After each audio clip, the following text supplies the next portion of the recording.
বিশ্ববিধাতা, সবকিছুরই নিয়ন্তা, সার্বভৌম ক্ষমতার অধিকারী একমাত্র মহান আল্লাহ তাআলার নিকটে মানুষ মূলত দুই শ্রেণীর। পৃথিবীতে যত মানুষ আছে সমস্ত মানুষই মূলত দুই শ্রেণীতে বিভক্ত।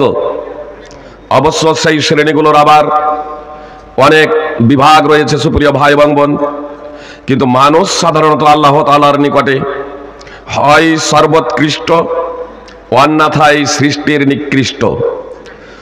মানুষ হলেই সর্বোৎকৃষ্ট হবে এ ধারণা ভুল। আমরা সাধারণত বলে থাকি 18,000 মাখলুকাতের মধ্যে মানুষ হলো সর্বোৎকৃষ্ট।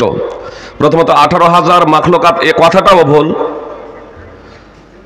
আর সার্বিকভাবে মানুষ সকলেই সর্বোৎকৃষ্ট এটাও সঠিক না। আমি আপনাদের সামনে আলোকপাত করার প্রচেষ্টা করব যে সমগ্র মানব জাতি মূলত দুটো শ্রেণীতে বিভক্ত।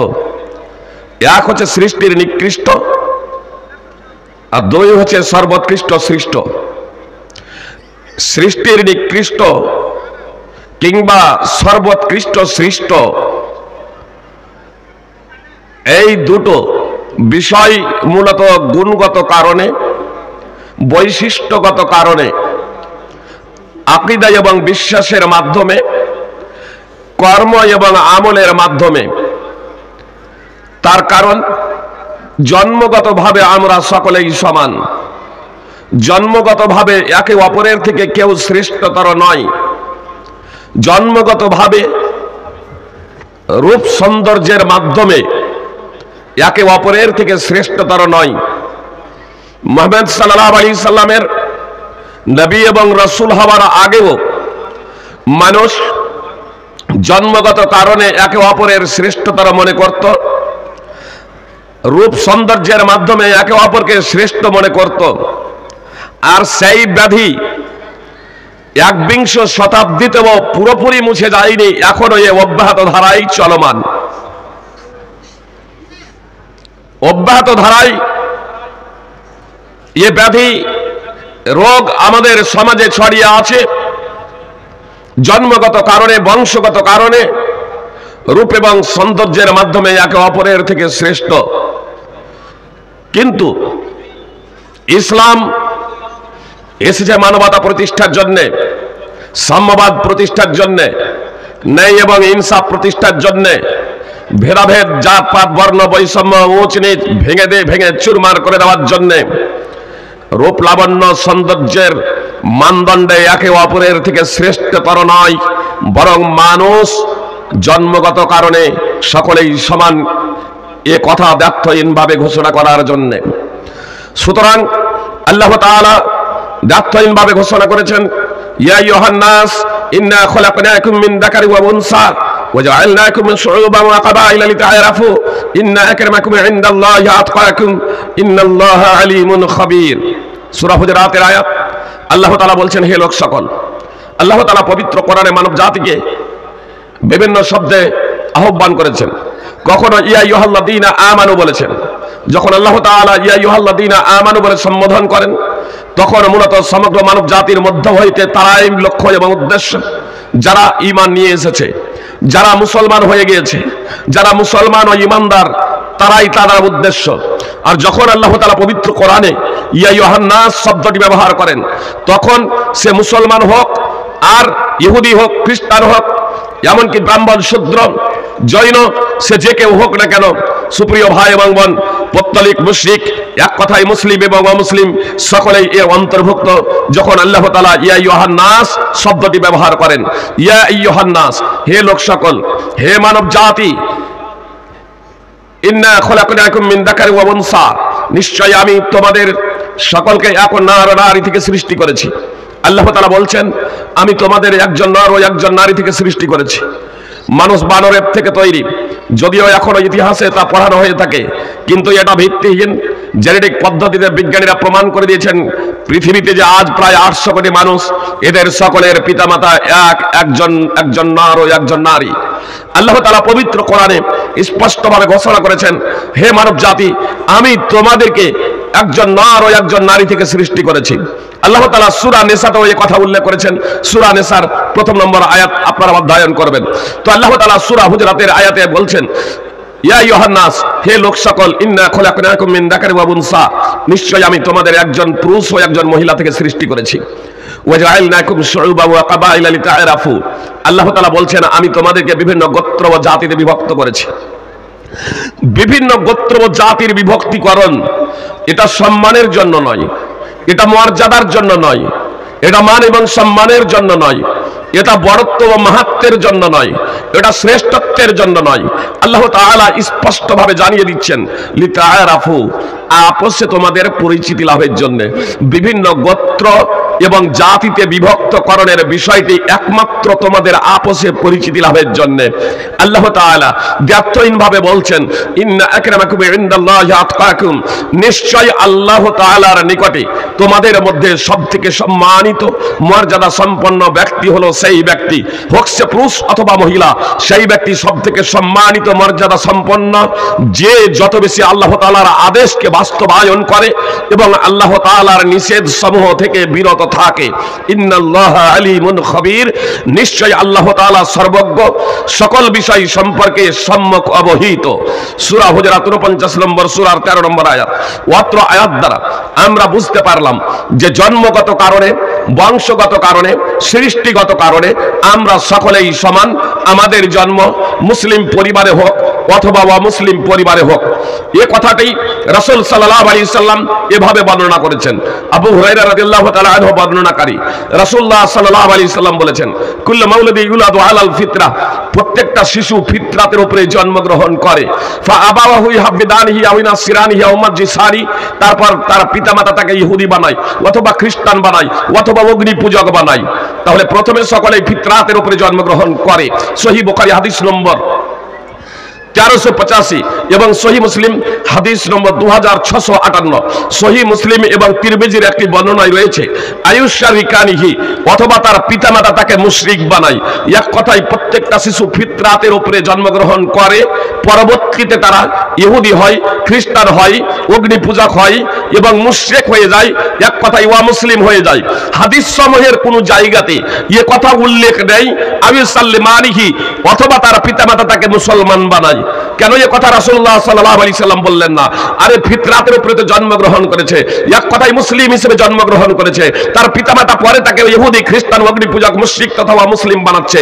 তো মুসলিম ছিল ও মুসলিম বানাচ্ছে। সুপ্রিয় ভাই এবং বোন, এটা পরে হচ্ছে, কিন্তু জন্মগত কারণে সকলেই আপনার মুসলিম হিসেবে জন্মগ্রহণ করে।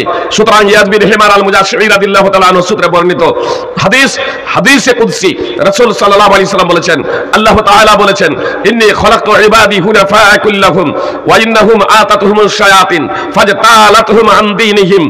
রাসূল সাল্লাল্লাহু আলাইহি আল্লাহ তাআলা বলেন হাদিসে কুদসি, নিশ্চয় আমি আমার সকল বান্দাকে আমার একনিষ্ঠ করে, আমার অভিমুখী করে তাওহীদ মান্যকারী হিসেবে আমি সৃষ্টি করেছি।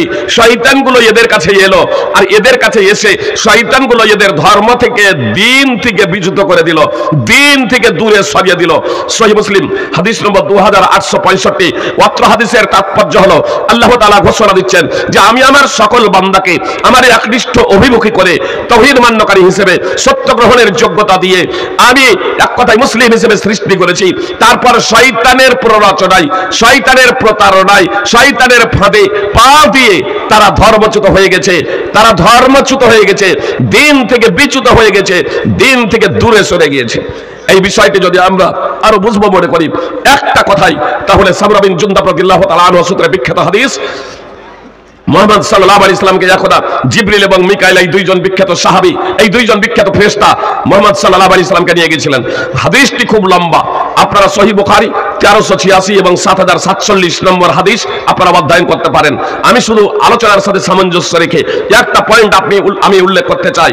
একদা মুহাম্মদ সাল্লাল্লাহু আলাইহি সাল্লামকে যখন সেই বিখ্যাত দুইজন ফেরেশতা জিবরিল এবং মিকাইল আলাইহিমাস সালাম নিয়ে গিয়েছিলেন, মুহাম্মদ সাল্লাল্লাহু আলাইহি সাল্লাম দেখলেন এক বাগিচায় বৃক্ষের নিকটে একটা লম্বা লোক বসে আছেন, তার আশেপাশে অনেকগুলো সন্তান সন্ততি ছেলে মেয়েরা আছে।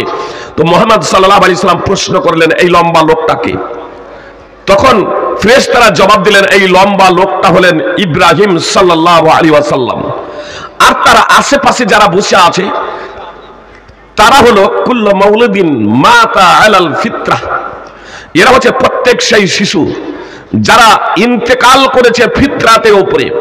এরা হচ্ছে প্রত্যেক সেই শিশু যারা মৃত্যুবরণ করেছে ফিতরাতের উপরে। মুহাম্মদ সাল্লাল্লাহু আলাইহি সাল্লাম একদা এই ঘটনাটা সাহাবাদের সম্মুখে পরিবেশন করছেন।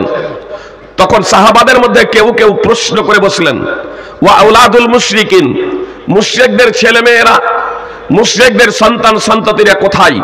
মুহাম্মদ সাল্লাল্লাহু আলাইহি সাল্লাম বললেন, ওয়া আওলাদুল মুশরিকিন, মুশরিকদের ছেলে মেয়েরাও এই জায়গাতে রয়েছে, মুশরিকদের সন্তান সন্ততি তথা মুসলিমদের ছেলে মেয়েরাও এই জায়গাতে রয়েছে।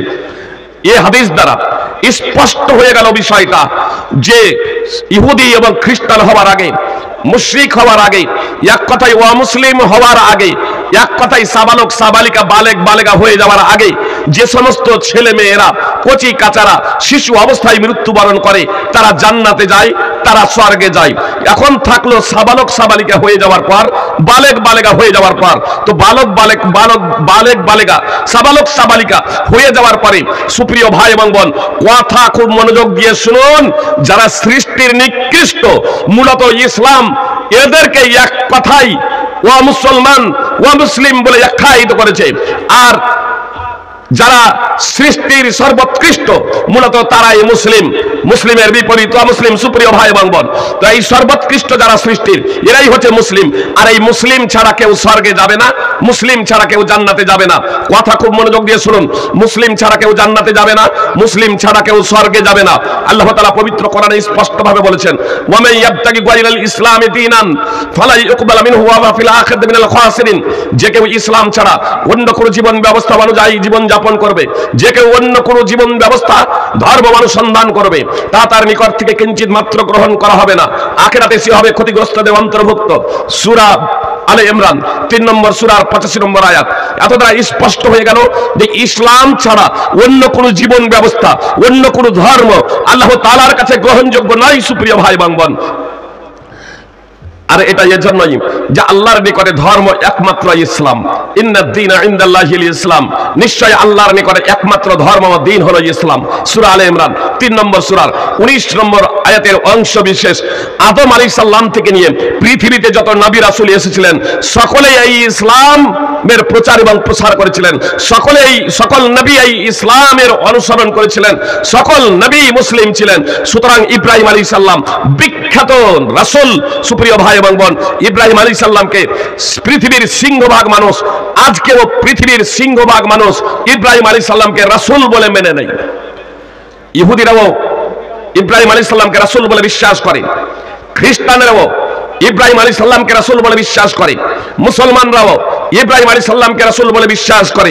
কিন্তু ইহুদিরা মনে করত যে ইব্রাহিম আলাইহিস সালাম ইহুদি ছিলেন, খ্রিস্টানেরা মনে করত ইব্রাহিম আলাইহিস সালাম খ্রিস্টান ছিলেন। তো আল্লাহ তাআলা তাদের দাবিকে খণ্ডন করত। পবিত্র কোরআনে ওহী অবতীর্ণ করেছেন, মা কানা ইব্রাহিম ইয়াহুদিয়্যান ওয়ালা নাসরানিয়্যা ওয়ালাকিন কানা হানিফাম মুসলিমা ওয়া মা কানা মিনাল মুশরিকিন। ইব্রাহিম ইহুদিও ছিলেন না, আল্লাহ বলছেন ইব্রাহিম ইহুদি ছিল না, ইব্রাহিম খ্রিস্টান ছিল না, একনিষ্ঠ সে মুসলিম ছিল, সে মুশরিকদের অন্তর্ভুক্ত ছিল না। সূরা আলে ইমরান 3 নম্বর সূরার 67 নম্বর আয়াত। আল্লাহ তাআলা অত্র আয়াতে স্পষ্টভাবে জানিয়ে দিলেন যে ইব্রাহিম আলাইহিস সালাম ইহুদি ছিলেন না, তিনি খ্রিস্টান ছিলেন না, তিনি মুশরিকও ছিলেন না, তিনি ছিলেন একনিষ্ঠ মুসলিম। তিনি ছিলেন একনিষ্ঠ মুসলিম, যারা সমস্ত নবী রাসূলকে মেনে নেয়। কথা খুব মনোযোগ দিয়ে শুনুন, যারা সমস্ত নবী রাসূলকে মেনে নেয় মূলত তারাই হলো মুসলিম। আল্লাহ তাআলার পক্ষ থেকে যত নবী ও রাসূল এসেছেন তাদের প্রতি যারা ঈমান আনয়ন করে, মূলত তারাই হলো মুসলিম। মুসলিম শব্দটি সত্তাবাচক নাম নয়, এটি হলো গুণবাচক নাম। মুসলিম ছাড়া যে কেউ জান্নাতে যাবে না। সুপ্রিয় ভাই এবং বোন, কথা একটু মনোযোগ দিয়ে শুনবেন। এই আত্মগৌরবে ভুগবেন না, এই আত্মগৌরবে ভুগবেন না যে আমরা মুসলিম ঘরে জন্মগ্রহণ করেছি, আমাদের পরিচয় মুসলিম, আমরা জান্নাতে যাব।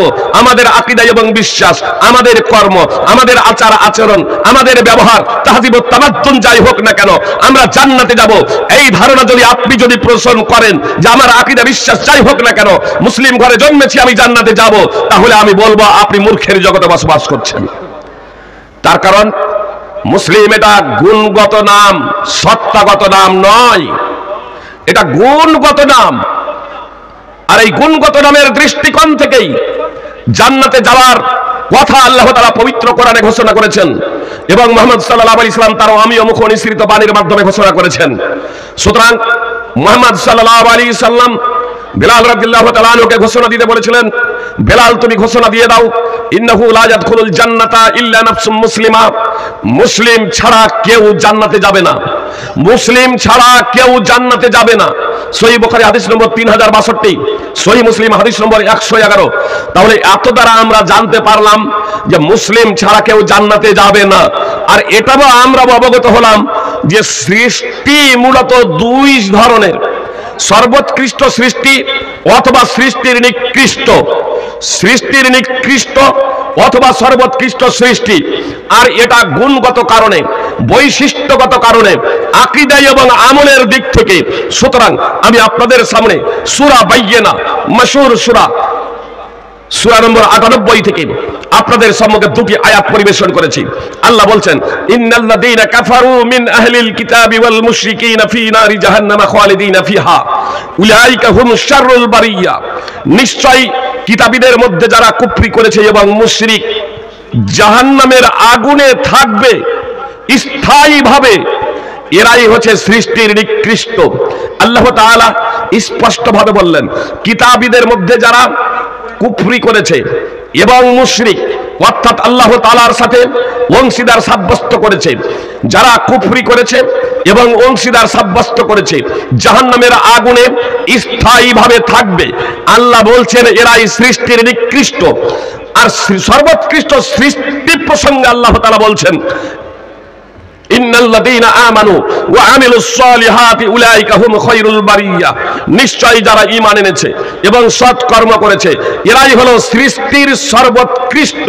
সুপ্রিয় ভাই এবং বোন, আমরা আমাদের জীবন ব্যবস্থাকে নিয়ে, আমরা আমাদের ব্যক্তিগত জীবন, পারিবারিক জীবনকে নিয়ে, আমাদের সামাজিক সমাজকে নিয়ে, জি সুপ্রিয় ভাই এবং বোন, আমরা মূল্যায়ন করব যে আমরা এই কর্মগত কারণে আমরা মুসলমান নাকি সত্তাগত নামগত কারণে আমরা মুসলমান।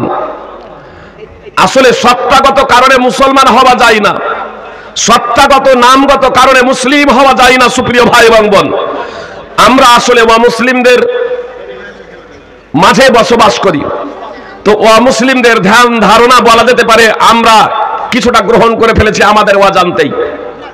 সুপ্রিয় ভাই এবং বোন, নবীর বংশে জন্মগ্রহণ করে, নবীর ঘরে জন্মগ্রহণ করে নবীর ঔরস জাত পুত্র কাফের হয়েছে না হয় নাই? কি বলছেন আপনারা? নবীর ঔরস জাত পুত্র কাফের হয় নাই? জি, আপনার সূরা হুদ আপনার অধ্যয়ন করেন, তাহলে নবীর ঔরস জাত পুত্র কাফের। নবীর অর্ধাঙ্গিনী নূহ এবং লূত আলাইহিমাস সালাম দুইজন বিখ্যাত নবী, তাদের অর্ধাঙ্গিনীরা এক একজন করে আপনার কাফেরা ছিল না? ছিল না? তাহলে কাফেরা ছিল। নবীর অর্ধাঙ্গিনী, জি সুপ্রিয় ভাই এবং বোন, এক একজন নবীর অর্ধাঙ্গিনী, নূহ আলাইহিস সালাম, লূত আলাইহিস সালামের এক একজন অর্ধাঙ্গিনী কাফেরা, তারা জাহান্নামে যাবে। সুপ্রিয় ভাই এবং বোন, সূরা তাহরিম অধ্যয়ন করুন। নবীর ঔরস জাত পুত্র আপনার হয়ে যাচ্ছে কাফের, ও মুসলিম হয়ে যাচ্ছে। সুপ্রিয় ভাই এবং বোন, কিসের কারণে, কিসের মানদণ্ডে নবীর ঘরে জন্মগ্রহণ করে নবী না হওয়া যায়? নবীর ঘরে জন্মগ্রহণ করে নবীর ঔরস জাত পুত্র হওয়া সত্ত্বেও যদি নবী না হওয়া যায়, তাহলে অন্তত মুসলমান হতো না? হতো না? কি বলছেন? নূহ আলাইহিস সালামকে নির্দেশ দেওয়া হয়েছিল, নূহ আলাইহিস সালাম বলছেন ওয়া উমিরতু আন আকুনা মিনাল মুসলিমিন, আমাকে নির্দেশ দেওয়া হয়েছে আমি যাতে মুসলিমদের অন্তর্ভুক্ত হয়ে যাই। তো নূহ আলাইহিস সালাম, আমি বলেছি সমস্ত নবী রাসূল মুসলমান ছিলেন, মুসলিম ছিলেন। সুপ্রিয় ভাই এবং বোন, তো তার সন্তান একটা নবী, তো নবীর ঘরে জন্মগ্রহণ করে যদি নবী না হয়, তাহলে অন্তত মুসলিম হবে না? হবে না? কি বলছেন? জন্মগত কারণে তো আমরা সবাই সমান। মুসলিম ঘরে জন্ম হোক আর মুসলিম ঘরে জন্ম হোক, নবীর ঘরে জন্ম হোক আর শূদ্রের ঘরে জন্ম হোক আর ব্রাহ্মণের ঘরে জন্ম হোক, জন্মগত কারণে একে অপরের থেকে কেউ শ্রেষ্ঠতর নয়। আপনার সাবালক সাবালিকা বালেক বালেগা হয়ে যাওয়ার পরে এবার সর্বোৎকৃষ্ট সৃষ্টি অথবা নিকৃষ্ট সৃষ্টি, এই দুইটো সৃষ্টি সুপ্রিয় ভাই এবং মানুষের মধ্যে আল্লাহ তাআলা মানব জাতিকে মূলত এই দুই শ্রেণীতে বিভক্ত করেছেন। নিকৃষ্ট সৃষ্টি জাহান্নামে যাবে, আল্লাহ তাআলা দ্ব্যর্থহীনভাবে ঘোষণা দিয়েছেন। সুপ্রিয় ভাই এবং বোন, আমরা সর্বোৎকৃষ্ট সৃষ্টি হতে চাই, কিন্তু আমি আপনাদের যে বিষয়টা বলতে চাচ্ছি, নবীর ঘরে জন্মগ্রহণ করে কাফের আর বর্তমান বিশ্বে বিশেষ করে আমাদের ভারত, পাকিস্তান, বাংলাদেশে মুসলমান ঘরে জন্মগ্রহণ যারা করে তারাই মুসলমান। কি বলছেন? ও মুসলমানেরাও আমাদেরকে মুসলমান ভাবে আর মুসলমানরাও আমরা নিজেদেরকে মুসলমান ভাবি। আমার আকীদা বিশ্বাস যাই হোক না কেন, আমার কৃষ্টি কালচার যাই হোক না কেন, আমার আচার আচরণ যাই হোক না কেন, আমার তাহজিব ও তামাদ্দুন যাই হোক না কেন, আমি আল্লাহর পরিচয় সম্পর্কে অবগত হই বা না হই, আমি কালিমায়ে শাহাদাত সম্পর্কে জ্ঞান রাখি বা না রাখি, মুসলমান ঘরে জন্মগ্রহণ করেছি, আমার নামটা আমার বাপ মা রেখেছে মুসলমান, তাই আমি নিজেকে মুসলমান বলে দাবি করি। আর আমি যদি মুসলমান বলে নিজেকে দাবি নাও করি তো জনগণ আমাকে মুসলমান বলে। সুতরাং আমার ইন্তেকাল যদি হয় তাহলে জনগণ আমার জানাজার নামাজ পড়ে, ওলামায়ে কেরাম আমার জানাজার নামাজ পড়েন। সুপ্রিয় ভাই এবং বোন, ওলামা থেকে নিয়ে আমরা জনগণ বলা যেতে পারে, সিংহভাগ সকল ওলামা নন, আপনার সিংহভাগ সুপ্রিয় ভাই এবং বোন। আজকে আমরা এই প্রচলিত ধারণায় বিশ্বাসী হয়ে মুসলিম ও অমুসলিম এই ধারণাটাকেই মূলত গুলিয়ে ফেলেছি। জন্মগত কারণে আমরা নিজেদেরকে মুসলমান ভাবি সুপ্রিয় ভাই এবং বোন, কিন্তু ইসলাম এই জন্মগত কারণে এটাকে প্রাধান্য কখনো দেয়নি। সাবালক সাবালিকা হয়ে যাওয়ার পরে, বালেগ বালিকা হয়ে যাওয়ার পরে সমগ্র মানব জাতিকে আল্লাহ তাআলা দুটি শ্রেণীতে বিভক্ত করে দিয়েছেন। হয় সে সৃষ্টির নিকৃষ্ট হবে অথবা সৃষ্টির সর্বোৎকৃষ্ট হবে। যদি সৃষ্টির সর্বোৎকৃষ্ট হয় তাহলে সে মুসলিম হতে পারবে। সুপ্রিয় ভাই এবং বোন, কথা মনোযোগ দিয়ে শুনুন। নামাজ শুদ্ধ হওয়ার জন্য ওযু শর্ত আমরা সবাই জানি। ওযু না করে কেউ যদি নামাজ পড়ে নামাজ কবুল হবে? নামাজ কবুল হবে না, এটাও আমরা জানি। নামাজ শুদ্ধ হওয়ার জন্য যেমন ওযু শর্ত, ওযু বিনষ্ট হয়ে যাওয়ার কতগুলো কারণ আছে এটাও আমরা জানি। ওযু করেছি আর ওযু নষ্ট হয়ে গেছে, পুনরায় ওযু না করে যদি নামাজ পড়ি নামাজ হবে না, এটাও আমরা বুঝি। সুপ্রিয় ভাই এবং বোন, আপনাদের বলি, যে বিষয়ে কোনো আলেমের মতানক্য নেই, কোনো মতভেদ নেই, জান্নাতে যাওয়ার জন্য তাওহীদ এবং ঈমান শর্ত। জান্নাতে যাওয়ার জন্য সাবালক সাবালিকা হয়ে যাওয়ার পরে, বালেগ বালেগা হয়ে যাওয়ার পরে জান্নাতে যাওয়ার জন্য তাওহীদ ও ঈমান শর্ত।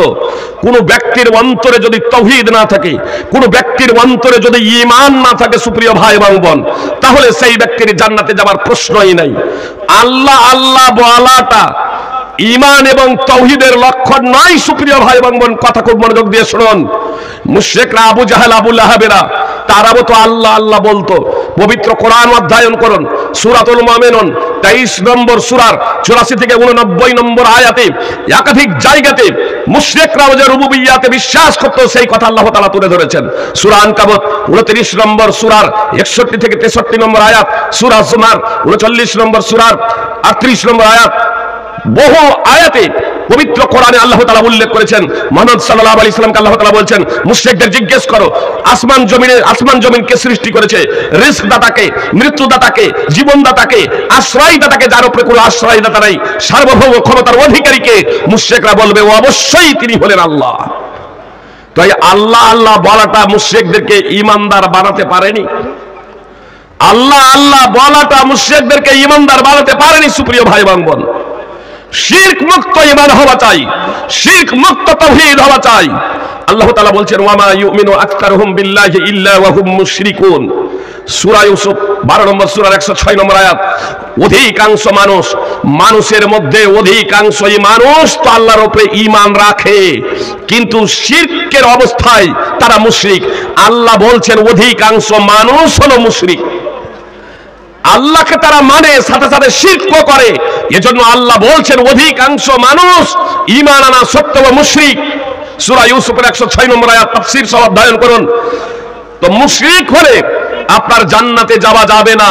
জান্নাতে যাওয়ার জন্য যেমন নামাজের জন্য ওযু শর্ত, অনুরূপভাবে জান্নাতে যাওয়ার জন্য তাওহীদ এবং ঈমান শর্ত। সুপ্রিয় ভাই এবং বোন, শুধু এখানে একটা পয়েন্ট আমি আপনাদের বলে দিই, যদি পাপাচারের কারণে কেউ যদি জাহান্নামেও যায়, কিন্তু এই ধরনের কোনো পাপ করেনি, এই ধরনের কোনো অপরাধ করেনি, এই ধরনের কোনো কাজ করেনি যে কারণে তার ঈমান এবং ইসলাম বিনষ্ট হয়ে যাবে, অর্থাৎ তার তাওহীদ এবং ঈমান শূন্য হয়ে যায় নাই, তাহলে এই ব্যক্তি জাহান্নামে গেলেও শাস্তি ভোগ করার পরে কোনো একদিন জান্নাতে যাবে।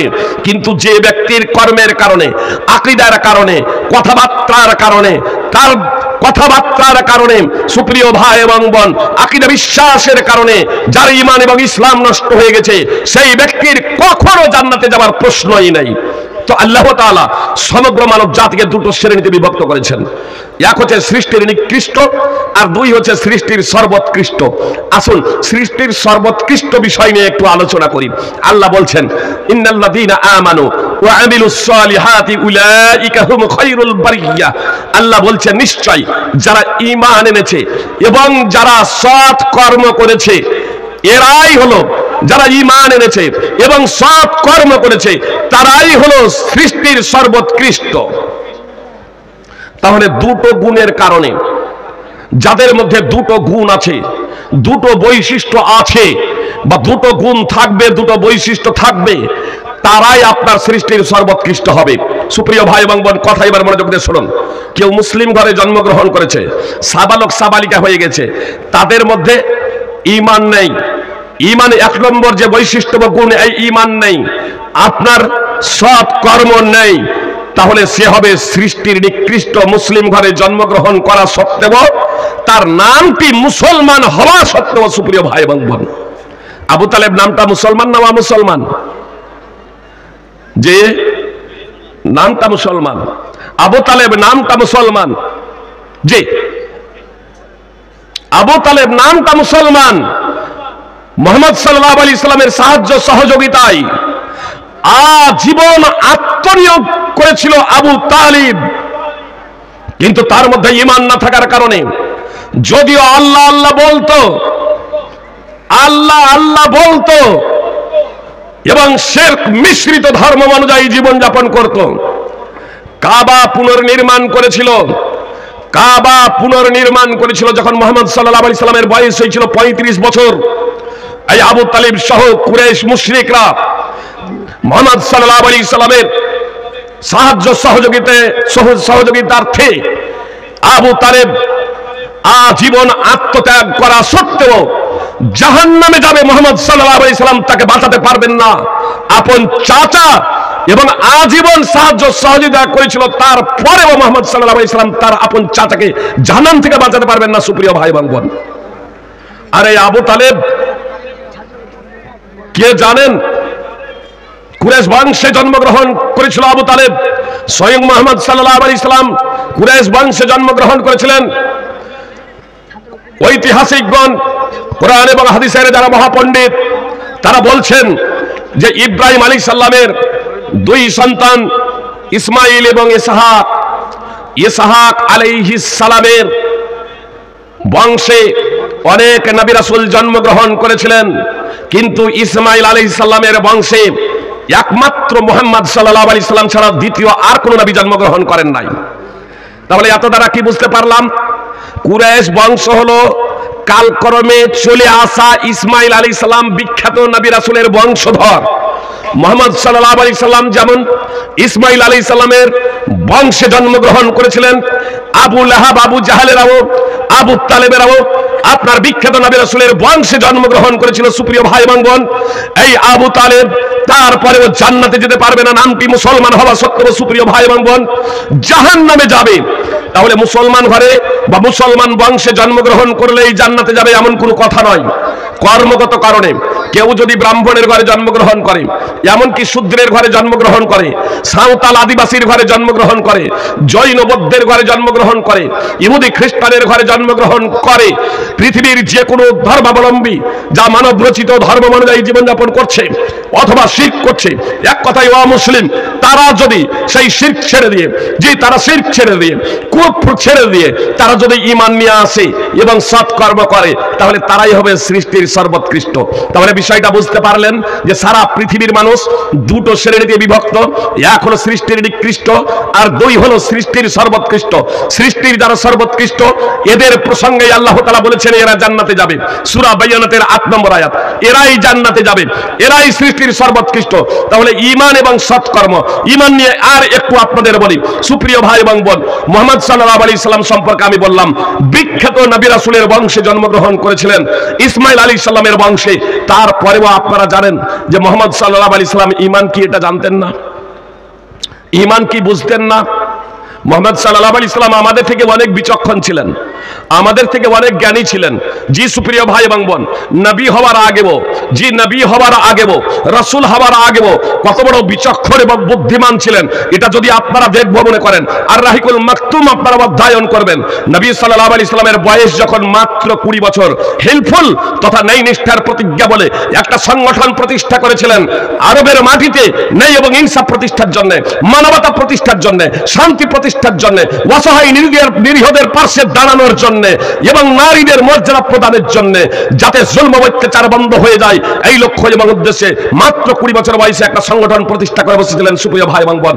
এবং 35 বছর যখন বয়স মুহাম্মদ সাল্লাল্লাহু আলাইহি সাল্লামের, তখনও নবী হন নাই, তখনও রাসূল হন নাই। 35 বছর বয়সে কাবার পুনর্নির্মাণ শুরু হয়ে গেছে। আপনার হাজরে আসওয়াদ যেখানে স্থাপন করা আছে সেই জায়গা পর্যন্ত গাঁথা হয়ে গেছে। হাজরে আসওয়াদকে কে স্থাপন করবে, একে কেন্দ্র করে দীর্ঘ মতানক্য। আপনার কয়েকদিন ধরে কাজ বন্ধ হয়ে গেল, রক্তপাতের উপক্রম হয়েছিল। সেই সমস্যার সমাধানও মুহাম্মদ সাল্লাল্লাহু আলাইহি সাল্লাম সুষ্ঠুভাবে করেছিলেন। যখন মুশরিকরা মুহাম্মদ সাল্লাল্লাহু আলাইহি সাল্লামকে দেখলো তখন তারা দায়িত্বহীনভাবে ঘোষণা দিল, হাদাল আমিন কদ রাদিনা হাদা মুহাম্মদ, ইনি হচ্ছেন বিশ্বস্ত, আমরা এর প্রতি সন্তুষ্ট, ইনি হলেন মুহাম্মদ। সুপ্রিয় ভাই এবং বোন, তখন মুহাম্মদ সাল্লাল্লাহু আলাইহি সাল্লাম নবী এবং রাসূল হন নাই। 40 বছর বয়সে আল্লাহ তাআলা মুহাম্মদ সাল্লাল্লাহু আলাইহি সাল্লামকে নবুয়ত এবং রিসালাত দান করলেন, অর্থাৎ মুহাম্মদ সাল্লাল্লাহু আলাইহি সাল্লাম আল্লাহ তাআলার পক্ষ থেকে নবী এবং রাসূল হলেন। সেই মুহাম্মদ সাল্লাল্লাহু আলাইহি সাল্লাম জন্মগত সূত্রে, জন্মগত কারণে ঈমান কি এটা বুঝতে সক্ষম হন নাই। এই কথা আল্লাহ তাআলা নিজেই পবিত্র কোরআনে স্পষ্টভাবে ঘোষণা করেছেন, মা কুনতা তাদরি মাল কিতাব ওয়ালাল ঈমান। মুহাম্মদ সাল্লাল্লাহু আলাইহি সাল্লামকে আল্লাহ তাআলা বলেন মা কুনতা তাদরি মাল কিতাব ওয়ালাল ঈমান। মুহাম্মদ সাল্লাল্লাহু আলাইহি সাল্লাম তুমি ঈমান কি এবং কিতাব কি এটা জানতে না, ঈমান কি এবং কিতাব কি এটা জানতে না, বুঝতে না। সূরাতুশ শূরা 42 নম্বর সূরার 52 নম্বর আয়াত। সুপ্রিয় ভাই এবং বোন, বলুন আমরা ঈমান কি এবং কিতাব কি বুঝে যাব? মুহাম্মদ সাল্লাল্লাহু আলাইহি সাল্লাম বিখ্যাত নবীর বংশে জন্মগ্রহণ করা সত্ত্বেও ঈমান কি বুঝতে পারলেন না। 40 বছর বয়স হয়ে গেছে, আল্লাহ তাআলা ওহী মারফতে জানালেন। আমরা কি জন্মসূত্রে ঈমান বুঝে গিয়েছি, ঈমান জেনে গিয়েছি, জেনে নেব? আল্লাহ কি আমাদের কাছে ওহী প্রেরণ করবেন? ঈমান জানার জন্য দুটো পদ্ধতি, হয় আল্লাহ তাআলা, সুপ্রিয় ভাই এবং বোন কথা খুব মনোযোগ দিয়ে শুনুন, ও ঈমান আপনার ওহীর এটা হচ্ছে একটা পাঠ, একটা অংশ। সুপ্রিয় ভাই এবং বোন, ওহী মারফতে ঈমান কি এটা জানানো হয়। কোন মানুষের এই বিবেক দ্বারা, কোন মানুষের এই জ্ঞান দ্বারা, মানবীয় প্রবৃত্তি দ্বারা ঈমান কি এটা অবগত হওয়া সম্ভব নয়। সুপ্রিয় ভাই এবং বোন, ঈমান জানার জন্য দুটো পদ্ধতি, এক আল্লাহ তাআলা ওহী মারফতে ডাইরেক্ট জানাবেন, দুই আল্লাহ তাআলা যে ওহী প্রেরণ করেছেন আর যারা ওই ওহী সম্পর্কে অবগত তাদের কাছ থেকে জেনে নিতে হবে, অর্থাৎ জ্ঞানার্জন, বিদ্যাবর্জন, বিদ্যাবর্জন, জ্ঞানার্জন, লেখা পড়া। সুপ্রিয় ভাই এবং বোন, হয় ওহী মারফত জানতে হবে অথবা জ্ঞানার্জনের মাধ্যমে জানতে হবে। আমরা জানি আল্লাহ তাআলা মুহাম্মদ সাল্লাল্লাহু আলাইহি সাল্লাম হচ্ছেন সর্বশেষ রাসূল। মুহাম্মদ সাল্লাল্লাহু আলাইহি সাল্লামের পরে আর কোন নতুন নবী সৃষ্টি করবেন না। মুহাম্মদ সাল্লাল্লাহু আলাইহি সাল্লাম সর্বশেষ রাসূল, সৃষ্টি করবেন না। ঈসা আলাইহিস সালাম আসবেন, আল্লাহ প্রেরণ করবেন, তিনি মুহাম্মদ সাল্লাল্লাহু আলাইহি সাল্লামের আগের নবী। নবী হিসেবে কেউ আর পৃথিবীতে জন্মগ্রহণ করবে না। যারাই নিজেকে পৃথিবীতে জন্মগ্রহণ করে নিজেকে নবী বলে দাবি করেছে, সুপ্রিয় ভাই এবং বোন, সে মির্জা গোলাম আহমদ কাদিয়ানী হোক আর কেউ, এরা হচ্ছে ভণ্ড মিথ্যাবাদী, যাদের প্রসঙ্গে মুহাম্মদ সাল্লাল্লাহু আলাইহি সাল্লাম আগেই ভবিষ্যদ্বাণী করেছিলেন যে আমার পরে 30 জন মিথ্যাবাদী নিজেকে নবী বলে দাবি না করা পর্যন্ত কিয়ামত সংঘটিত হবে না। সহিহ বুখারী হাদিস নম্বর 7121। সুপ্রিয় ভাই এবং বোন, তারা হচ্ছে মিথ্যাবাদী যারা জন্মগ্রহণ করে নিজেদেরকে নবী বলে দাবি করে। সুপ্রিয় ভাই এবং বোন, আমি আপনাদের বলছিলাম সুপ্রিয় ভাই এবং বোন, যে হয় ওহী মারফতে জানতে হবে, তো আল্লাহ তাআলা আমাদের কাছে ওহী প্রেরণ করবেন না। সুপ্রিয় ভাই এবং বোন, মুহাম্মদ সাল্লাল্লাহু আলাইহি সাল্লামের উপর ওহী প্রেরণ করেছেন, মুহাম্মদ সাল্লাল্লাহু আলাইহি সাল্লামকে জানিয়ে দিয়েছেন ঈমান কি। এবার মুহাম্মদ সাল্লাল্লাহু আলাইহি সাল্লাম তার উম্মতকে জানিয়ে দিয়েছেন, সেটা কোরআন এবং সুন্নাহয় লিপিবদ্ধ আছে। সুপ্রিয় ভাই এবং বোন, আমরা ঈমান কি পড়লাম না, ঈমান কি জানলাম না। আমরা আমাদের ছেলে মেয়েদেরকে স্কুল কলেজ ইউনিভার্সিটিতে ভর্তি করেছি, এমন স্কুলে এমন বিদ্যালয়ে ভর্তি করেছি যেখানে ওয়া পড়ানো হয়, যেখানে এবিসি পড়ানো হয়। আপনি আপনার ছেলে মেয়েকে উচ্চ শিক্ষা দেন, কোনো আপত্তি নেই, উচ্চ থেকে উচ্চতর ডিগ্রি অর্জন করান আপনার ইসলামী সিস্টেম, ইসলামী বিধিবিধান মেনে, কোনো আপত্তি নেই সুপ্রিয় ভাই এবং বোন। কিন্তু আপত্তি হলো সেই জায়গাতে আপনার ছেলে মেয়ে সাবালক সাবালিকা হয়ে যাচ্ছে আর তারপরে ঈমান কি জানে না। কথা খুব মনোযোগ দিয়ে শুনুন, অন্তরে গেঁথে নিন সুপ্রিয় ভাই এবং বোন। যেদিন আপনার ছেলে মেয়ে সাবালক সাবালিকা হয়ে যাবে, যেদিন আমার ছেলে মেয়ে সাবালক সাবালিকা হয়ে যাবে, সেই দিন আপনি ইসলাম থেকে বের হয়ে যাবে, সেই দিন আপনি ইসলাম থেকে বের হয়ে যাবে যদি ঈমান কি এটা না জানে। যে বিষয়ে কারো কোনো দ্বিমত নাই, একটা বিষয় আপনাদের সামনে উত্থাপন করি, তাহলে বুঝতে সুবিধা হবে। ওযু বিনষ্ট হয়ে যাওয়ার কতগুলো কারণ আছে আপনারা জানেন, অনুরূপভাবে ঈমান এবং ইসলাম বিনষ্ট হয়ে যাওয়ার কতগুলো কারণ আছে। ঈমান এবং ইসলাম বিনষ্ট হয়ে যাওয়ার কতগুলো কারণ আছে। সেই সমস্ত কারণ সমূহকে উলামায়ে ইকরাম একটা জায়গায় একত্রিত করেছেন, নামাকিদুল ইসলাম তথা ইসলাম বিনষ্টকারী বিষয় সমূহ আপনারা অধ্যয়ন করতে পারেন। আজকে আমাদের মাতৃভাষাতে হয়ে গেছে, মুহাম্মদ বিন আব্দুল ওয়াহাবের বিখ্যাত বই কিতাবুত তাওহীদ আপনারা অধ্যয়ন করতে পারেন, বাংলায় হয়ে গেছে। সালেহ আল ফাওজান রাহিমাহুল্লাহর, সালেহ আল ফাওজান হাফিজাহুল্লাহর বিখ্যাত বই কিতাবুত তাওহীদ, এই বইটিও বাংলায় হয়ে গেছে, খুবই গুরুত্বপূর্ণ বই, আপনারা অধ্যয়ন করতে পারেন সুপ্রিয় ভাই এবং বোন। ঈমান এবং ইসলাম বিনষ্ট হয়ে যাওয়ার 10টি কারণ আছে। তার মধ্যে একটা কারণ হলো আল ইরাদা আনিদ দ্বীন ওয়া হুয়া লা ইয়াতাআল্লামুহু ওয়া লা ইয়ামালু বিহি। দিন থেকে বিমুখ হওয়া, দিন থেকে দূরে সরে যাওয়া, দিন থেকে বিমুখ হওয়া তথা দিন থেকে দূরে সরে যাওয়া, তার তাৎপর্য হলো দিন শিখে না, ধর্ম শিখে না এবং ধর্মের প্রতি আমল করে না। দিনের কি এ টু জেড? জি না। ধর্মের কি এ টু জেড? এমনটি না। সবারই উপরে সমস্ত বিষয় অপরিহার্য না।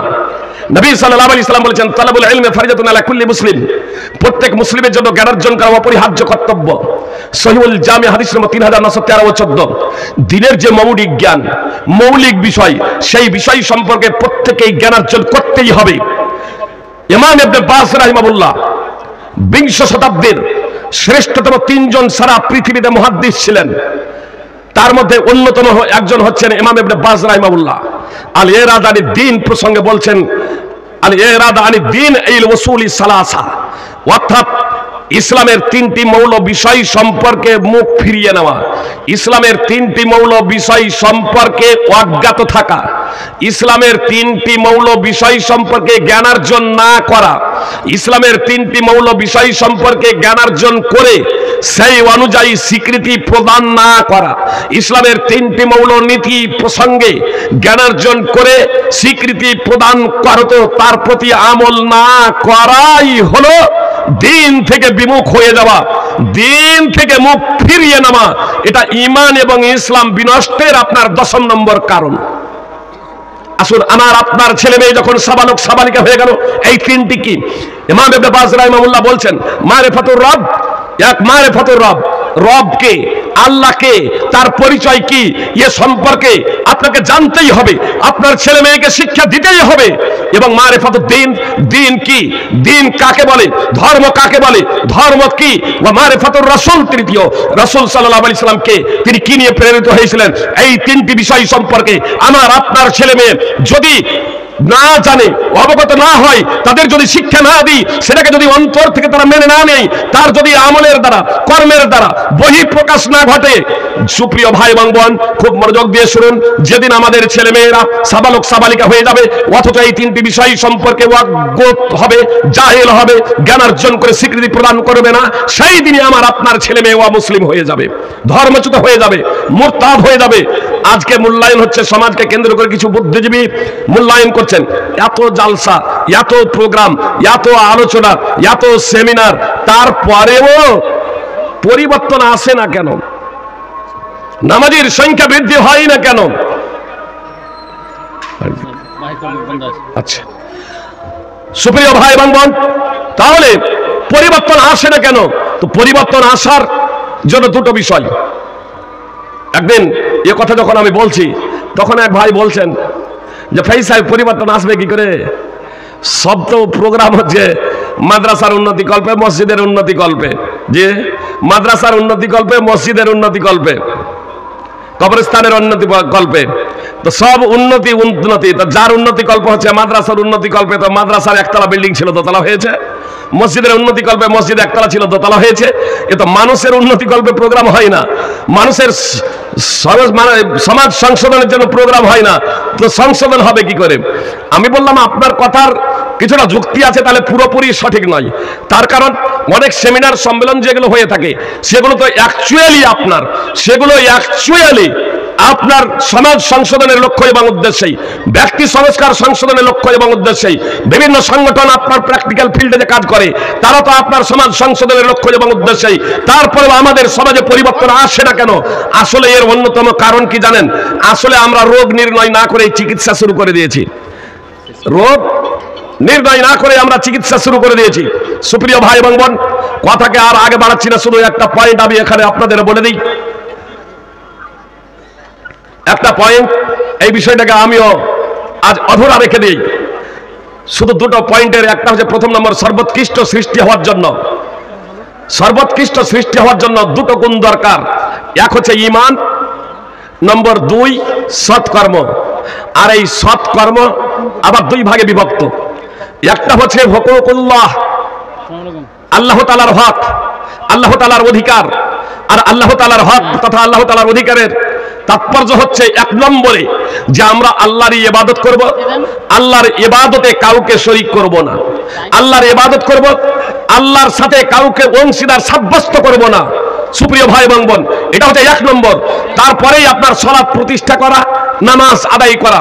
আজকে আমরা এই জায়গাতে ফেল, কালেমায়ে শাহাদাত পড়ার পরেও অনেকেই বড় ধরনের শিরক করে বসে আছি, অনেকেই আপনার শিরক করেছি সুপ্রিয় ভাই এবং বোন।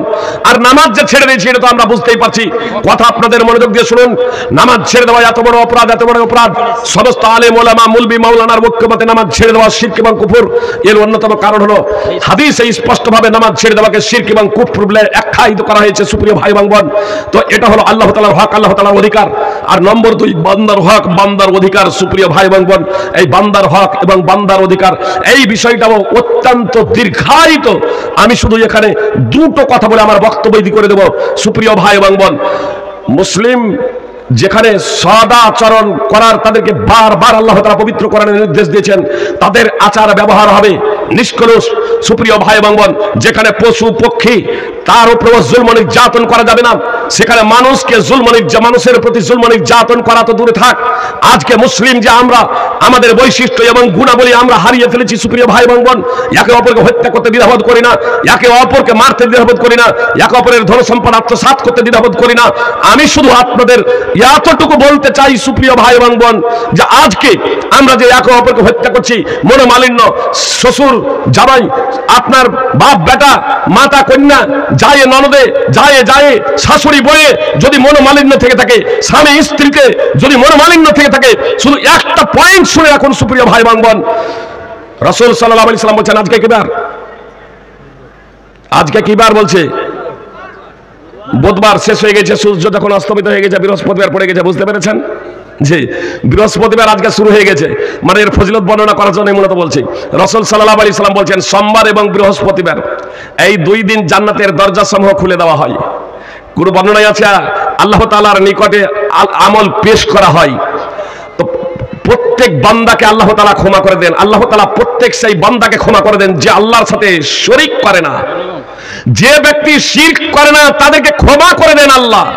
বেনামাজি শিরক করে, মুশরিকরা শিরক করে সুপ্রিয় ভাই এবং বোন, তাবিজ পড়ে তারা শিরক করে, এরা সেই অবস্থাতেও আপনার ক্ষমার যোগ্য নয় সুপ্রিয় ভাই এবং বোন, যতক্ষণ না তারা তওবা করে আল্লাহর দিকে ফিরে আসবে। এবং শিরককে বর্জন করবে। সুপ্রিয় ভাই এবং বোন, আরো যে বিষয়টা বলার কারণে আমি বললাম, রাসূল সাল্লাল্লাহু আলাইহি সাল্লাম বলছেন যে ব্যক্তি শিরক করে আল্লাহ তাআলা তাকে এই 2 দিনেও ক্ষমা করেন না। আর সেই ব্যক্তিকে ক্ষমা করে না, সেই মুসলমান ইমানদার ব্যক্তিদেরও ক্ষমা করে না যারা আপোষে একে অপরের বিরুদ্ধে শত্রুতা পোষণ করে। আল্লাহ তাআলা বলেন আনদিরু হাদাইনা হাত্তা ইয়াস্তালিহা, আনদিরু হাদাইনা হাত্তা ইয়াস্তালিহা, আনদিরু হাদাইনা হাত্তা ইয়াস্তালিহা। এদের দুজনকে অবকাশ দাও। জি সুপ্রিয় ভাই এবং বোন, স্বামী স্ত্রী হোক, অথবা পাড়া প্রতিবেশী হোক, অথবা বাপ বেটা হোক, অথবা জায়ে হোক, অথবা জায়ে ননদ হোক, অথবা শাশুড়ি বউ হোক, অথবা ভাই ভাই হোক, আত্মীয় স্বজনে হোক, সুপ্রিয় ভাই এবং বোন, অথবা কোনো সম্পর্ক আপনার না থাক, ইমানি সম্পর্ক, ইসলামী সম্পর্ক, দুইজন ব্যক্তি যদি আপোষে শত্রুতা পোষণ করে, মুহাম্মদ সাল্লাল্লাহু আলাইহি সাল্লাম বলছেন যে আল্লাহ তাআলা প্রত্যেক বান্দাকে তো ক্ষমা করেন যারা শিরক করে না আল্লাহর সাথে তাদেরকে, কিন্তু এই 2 ধরনের ব্যক্তিকে ততক্ষণ পর্যন্ত ক্ষমা করেন না। আল্লাহ বললেন এদেরকে ছেড়ে দাও যতক্ষণ না তারা নিজেরা আপোষ মীমাংসা করে নাই, যতক্ষণ না নিজেরা নিজেদের সংস্কার সংশোধন করে নাই। এজন্য আপনাদেরকে বলবো সুপ্রিয় ভাই এবং বোন, আজকেই যদি মনোমালিন্য থেকে থাকে তাহলে রাত্রি অতিবাহিত করবেন না।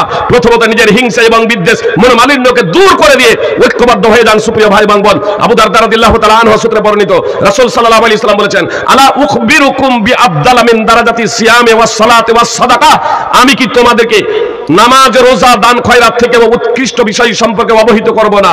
ক্বালু বালা, সাহাবায়ে কেরাম বললেন আল্লাহ রাসূল বলুন। তখন রাসূল সাল্লাল্লাহু আলাইহি সাল্লাম বললেন সালাহু যাতিল বাইন ফাইন্না ফাসাদা যাতিল বাইন হিয়াল হালিকা, আপোষে সুসম্পর্ক স্থাপন করা, আপোষে সুসম্পর্ক স্থাপন করা। কারণ আপোষে সুসম্পর্ক নষ্ট করার তাৎপর্য হলো দ্বীনকে বিনাশ করা। সুনানে তিরমিজি হাদিস নম্বর 2509। আল্লাহ তাআলা আমাদের প্রত্যেককে পবিত্র কোরআন এবং সুন্নাহর মানদণ্ডে সর্বোৎকৃষ্ট হওয়ার তৌফিক দান করে, যাতে আমরা জান্নাত অর্জন করতে পারি, আল্লাহ তাআলার সন্তুষ্টি অর্জনে ধন্য হতে পারি। আল্লাহ তাআলার কাছে পরিশেষে প্রার্থনা করি, হে আল্লাহ তুমি নিজ রহমতে, নিজ দয়াতে আমাদেরকে সেই তৌফিক, সেই ক্ষমতা প্রদান করো যার মাধ্যমে আমরা প্রকৃত ঈমানদার এবং সৎ কর্মশীল হতে পারবো। আমিন। আকুলু কাউলি হাযা আস্তাগফিরুল্লাহ লি ওয়া লাকুম ওয়া লিল মুসলিমিন। আসসালামু আলাইকুম ওয়া রাহমাতুল্লাহি ওয়া বারাকাতুহু।